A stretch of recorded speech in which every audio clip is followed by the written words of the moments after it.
Whistle বাজানো হয়ে গেছে, প্ল্যাটফর্ম থেকে ট্রেনও ছেড়ে গেছে। এখন সেটি কি নির্বাচনের ট্রেন নাকি সংস্কারের ট্রেন? অথবা যদি এমন হয় সংস্কার এবং নির্বাচন দুটি ট্রেনই ছুটছে প্রায় সমান গতিতে, তাহলে কোন ট্রেনটি গন্তব্যে আগে পৌঁছাবে? রাজনীতির মাঠে এখনও খোলাসা হয়নি সেটি।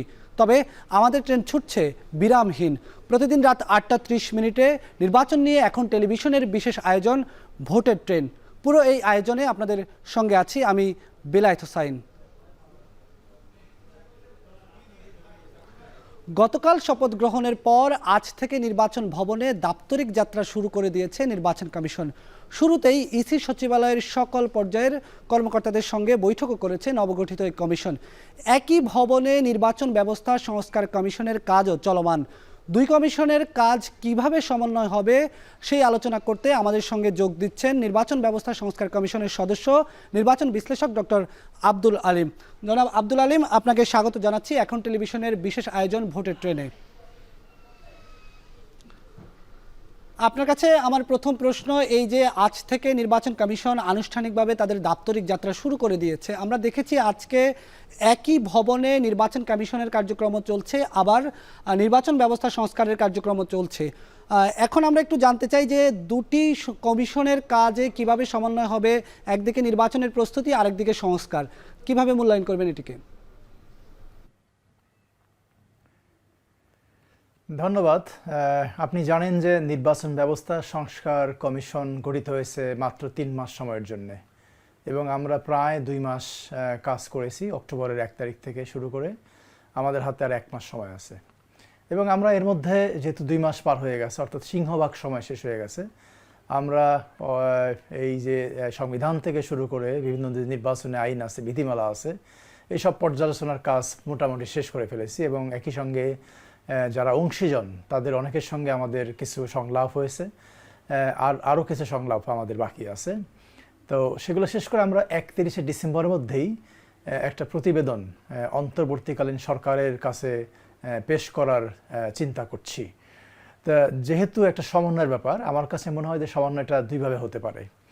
আমরা যখন প্রতিবেদনটা সরকারের কাছে পেশ করব, তখন সরকার এইটা নিয়ে, আপনি আগেও শুনেছেন যে সরকারের পরিকল্পনা হচ্ছে রাজনৈতিক দলের সঙ্গে এই আমাদের যে সুপারিশ থাকবে সেগুলো নিয়ে আলাপ করা, যাতে করে একটা ঐক্যমতে আসা যায়, সেটা নিয়ে কাজ করা।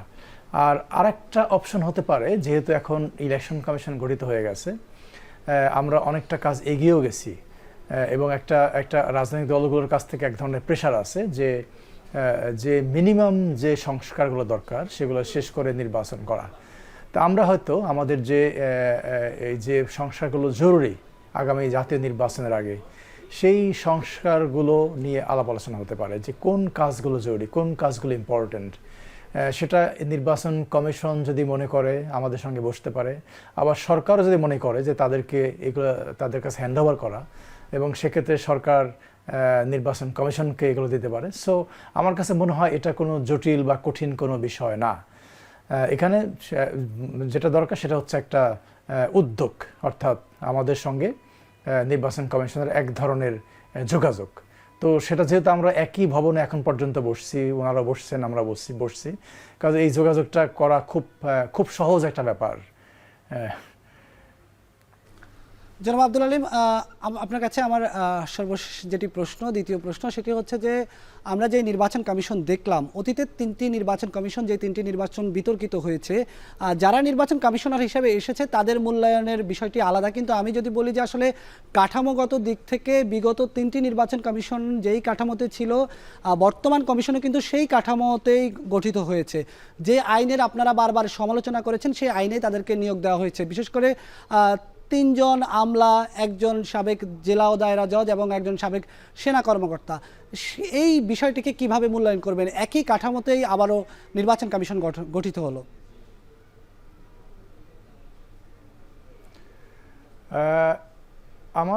আমার ব্যক্তিগত অভিমত হচ্ছে যে আমরা যে আইনটাকে ত্রুটিপূর্ণ বলছি, অর্থাৎ 2022 সালের যে আইনটা, সেই আইনটা একটা ত্রুটিপূর্ণ আইন।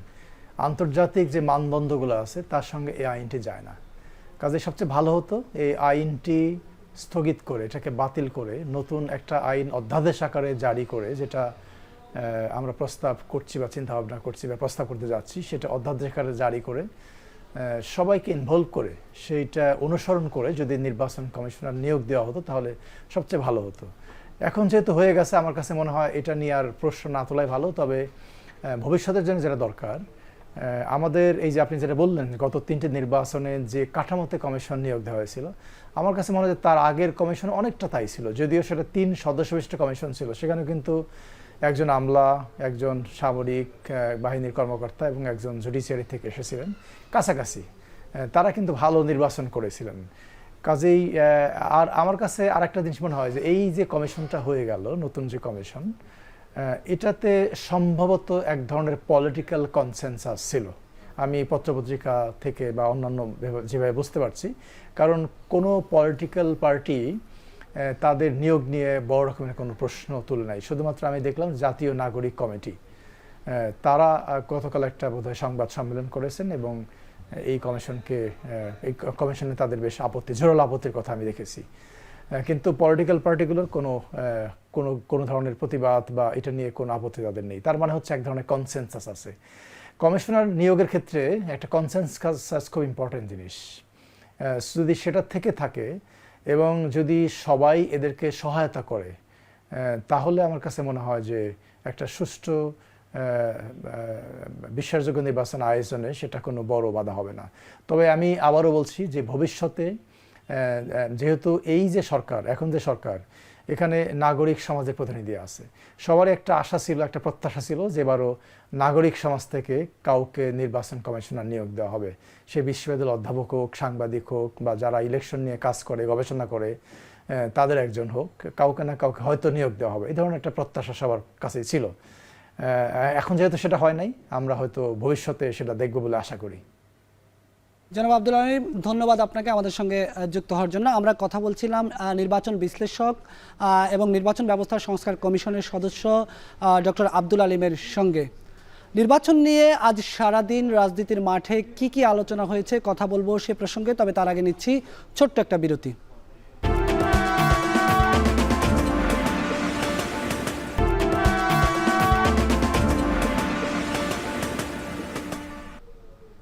স্বাগত আরেকবার, দেখছেন ভোটের ট্রেন।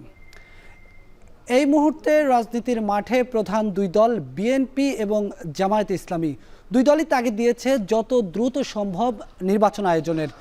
আজকের রাজনৈতিক আলাপনে দলগুলোর শীর্ষ নেতারা কে কি বলেছেন আমরা একটু দেখে নিতে চাই।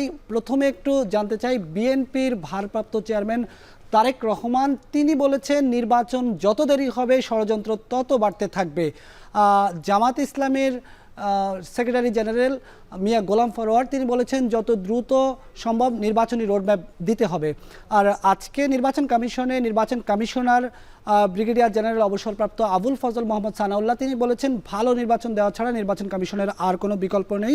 নির্বাচন সংস্কার কমিশনের সঙ্গে দেখা করে গণ অধিকার পরিষদ 17টি প্রস্তাব দিয়েছে নির্বাচন সংস্কারের বিষয়ে। সেক্ষেত্রে আওয়ামী লীগকে নিষিদ্ধ করা সহ তাদের নানা বিষয়ে তারা প্রস্তাব দিয়েছে। বিশেষ করে দ্বিকক্ষ বিশিষ্ট সংসদের কথা তারা বলেছে, আনুপাতিক হারে নির্বাচনের প্রতিনিধিত্বের কথা তারা বলেছে। আর বিএনপির ভারপ্রাপ্ত চেয়ারপারসন জনাব তারেক রহমান, তিনি কিন্তু আজকে কথা বলার ক্ষেত্রে তিনি যে বিষয়টি বলেছেন যে সংস্কার নাকি নির্বাচন, এই আলোচনাটা তুলে এক ধরনের অপচেষ্টা করা হচ্ছে। তিনি বলছেন সংস্কারের ইস্যুতে অন্তর্বর্তী সরকারের সঙ্গে বিএনপির কোনো ধরনের মতবিরোধ নেই। বিএনপি চায় নির্বাচন যত দেরি হবে ষড়যন্ত্র তত বাড়তে থাকবে। জামাত ইসলামীও বলছে যে অন্তর্বর্তী সরকার এই যে চলমান ঘটনা প্রবাহ আছে, এই ঘটনা প্রবাহ নিয়ন্ত্রণ করতে অনেকটাই ব্যর্থ হয়েছে। ফলে তাদেরকে ডিসেম্বরের মধ্যে নির্বাচনে যে সংস্কার আছে, সংস্কার কাজ শেষ করে দ্রুত নির্বাচনী রোডম্যাপ দেওয়ার কথা বলেছে জামাত ইসলামী। তো আমরা রাজনৈতিক দলগুলো কে কি বলেছে আমরা সেটা দেখলাম। আমরা প্রতিদিনই আসলে নির্বাচন নিয়ে রাজনৈতিক দলগুলো কে কি বলেন, কে কি বলতে চায়, আমরা সেই আলোচনাগুলো করব। আমরা নিচ্ছি আরও একটি বিরতি। বিরতির পর আমরা জানাবো সংসদীয় আসনের পরিক্রমা।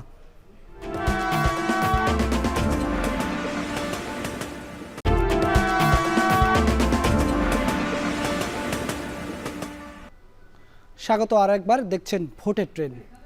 গতকাল আমরা আলোচনা করেছি পঞ্চগড় 1 আসন নিয়ে, জাতীয় সংসদের দ্বিতীয় আসন পঞ্চগড় 2।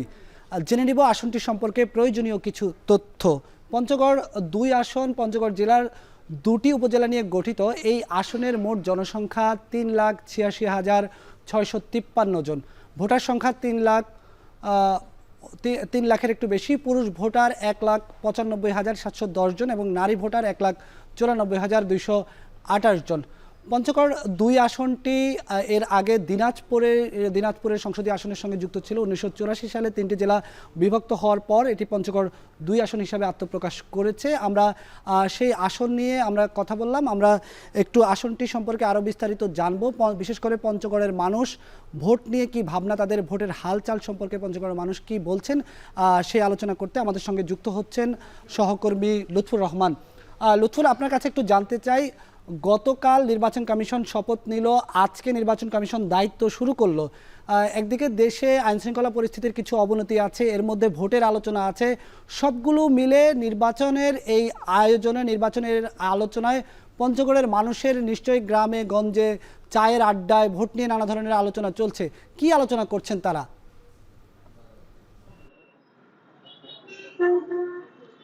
বেলায়েত, একেবারে দেশের প্রান্তিক জেলা পঞ্চগড় এবং সর্ব উত্তরের জেলা পঞ্চগড়, যেখানে বাংলাদেশের শুরু হয়েছে, যে বাংলাদেশের যে সংসদীয় আসন তার শুরু হয়েছে পঞ্চগড় 1 এবং পঞ্চগড় 2 দিয়ে কিন্তু আমরা দেখেছি। এবং পঞ্চগড়ের যে আমরা দেখেছি যে পঞ্চগড়ের যে রাজনৈতিক অবস্থা সেটি কিন্তু বরাবরই কিন্তু খুবই শান্তিপূর্ণ একটি রাজনৈতিক এখানে বিভিন্ন দলের মানুষ রয়েছে, তবে কিন্তু সবাই কিন্তু খুব সংঘাতপূর্ণ রাজনীতি কিন্তু এখনো এই পঞ্চগড়ের মাটিতে দেখা যায়নি।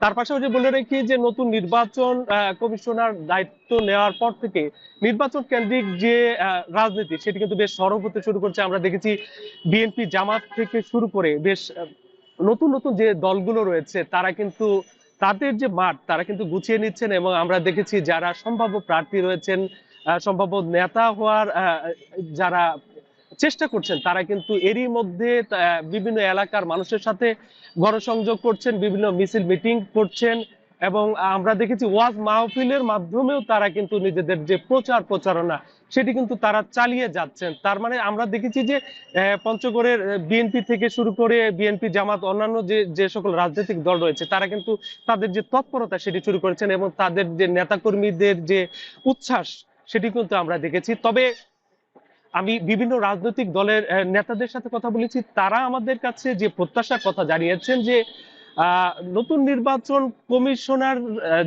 কমিশনে যারা রয়েছেন তারা যেন কোনো দলের হয়ে কাজ না করেন, তারা যেন একটি গণতান্ত্রিক প্রক্রিয়ায় সুষ্ঠু নিরপেক্ষ একটি নির্বাচন দেন।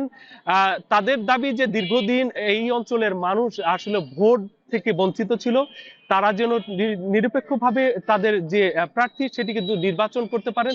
এই কারণে যেন গণতন্ত্র বাঁচাতে হলেও যেন একটি সুষ্ঠু নির্বাচন অনুষ্ঠান করেন, এমনটি কিন্তু তারা প্রত্যাশা করেছেন।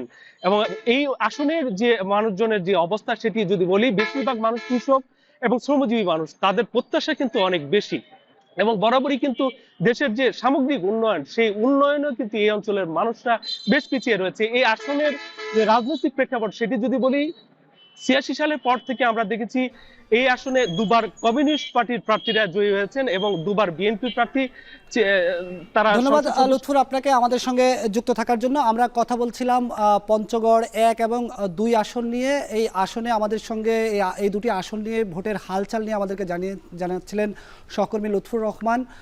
এই ছিল ভোটের ট্রেনের আজকের আয়োজন। সাথে থাকার জন্য ধন্যবাদ।